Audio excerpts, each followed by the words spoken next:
O eto, ano naman, nako po, may pinapakalat sila ngayon, di ba? Ngayong araw. Actually, may ilang araw na ho.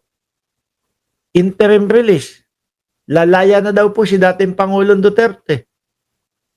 Hindi ho yata naintindihan yung balita. Ano?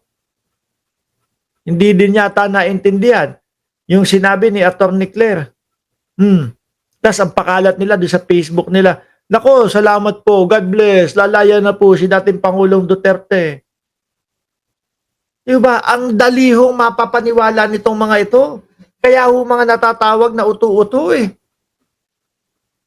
Yung tipo bang magsabi ka ng konti, oy, lalaya na si Duterte. Ay, naku, salamat. Hindi man lang dodoblehin yung pagsisiyasat kung totoo yung sinasabi nung kaharap niya o kung totoo yung nandoon sa nabasa niya. Di ba? Akala ko, dedo na si Digong. Ay, hindi may sinasabi. May sinasabi si Koopman na bagok yata yung ulo ni dating Pangulong Duterte. Hindi ho ako tumatawa, mga kababayan, no? Dahil nabagok yung ulo. Pero eto yung ine-ebas ni Koopman eh. Dito po ito, sa susunod dating topic, pangatlong topic natin, pakita ko ho sa inyo, mga kababayan. Ay, parang hindi ako maniwala dito. No, parang isa din ho ito sa fake news, mga bossing. Yung tipo bang ginagalit lang yung mamamayang Pilipino, pag nagalit, saka uudyo ka na, mag-rally na naman kayo. Ano po yung sinasabi ko? Eto ho, mga kababayan, no? Parang kapag ka nagsasalita itong mga ito, hindi na ho kapanipaniwala. Ano? Huwag naman silang magagalit sa atin. Pero sa laging ganon, yung tipo bang sinasabi nila, yung prosecution, wala na, hindi na lumalaban. Yung prosecution, wala na, hindi na nagsasalita. Pero hindi naman pala totoo. Yung sinasabi nila, mahinang-mahina na si dating Pangulong Duterte. Yung tipong mga ganun nila. Para kuhanin yung simpatya sa taong bayan at magalit. Sabi dito, News 5, no? Hindi ipinaalam o hindi pinaalam na aksidente, sabi daw. Na aksidente umano si dating Pangulong Rodrigo Duterte habang nasa kanyang selda sa ICC o International Criminal Court. Ayon sa legal counsel ni Duterte na si Koopman, fatigue o pagkapagod, sobrang pagkapagod at physically incapacitated o hindi na kayang yung tumayo or hindi na kayang gumalaw ang dating Pangulo. Sandali lang, boss. Anak ng tinapaka. Sabi nung legal na asawa, okay na. Jolly nga daw po si dating Pangulong Duterte. Ano ba talaga ang namin? Papaniwalaan namin. Baka ito namang mga pinagsasasabi mo, Koopman, gusto mo lang makuha ang simpatya ng mamamayang Pilipino at maawa kay dating Pangulong Duterte, palabasin.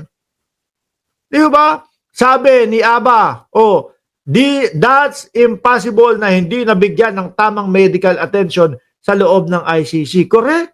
Lalo na isang presidente o dating presidente ng ibang bansa at alam nila may mga rally-rally po kahit pailan-ilan sila doon sa dahig.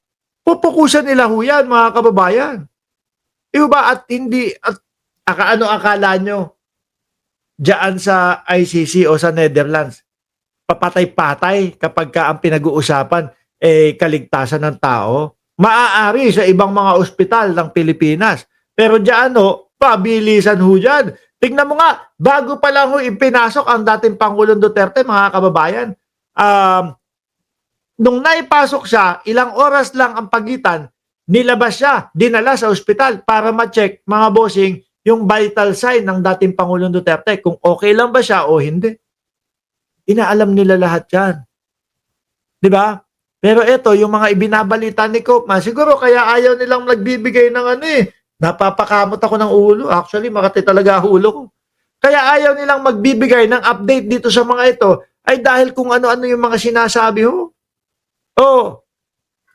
Ayon sa legal counsel ni Duterte na si Attorney Nicholas Koopman, fatigue and physical incapacitated ang dating presidente. None of this was reported either to the defense team or to the family in real time. Anya, alam ito naku, ayan na naman nasa ilalim mo. Anya, alam ito ng Marcos administration dahil sa pagbisita ng consular representatives sa International Criminal Court. Kala ko sasabihin eh.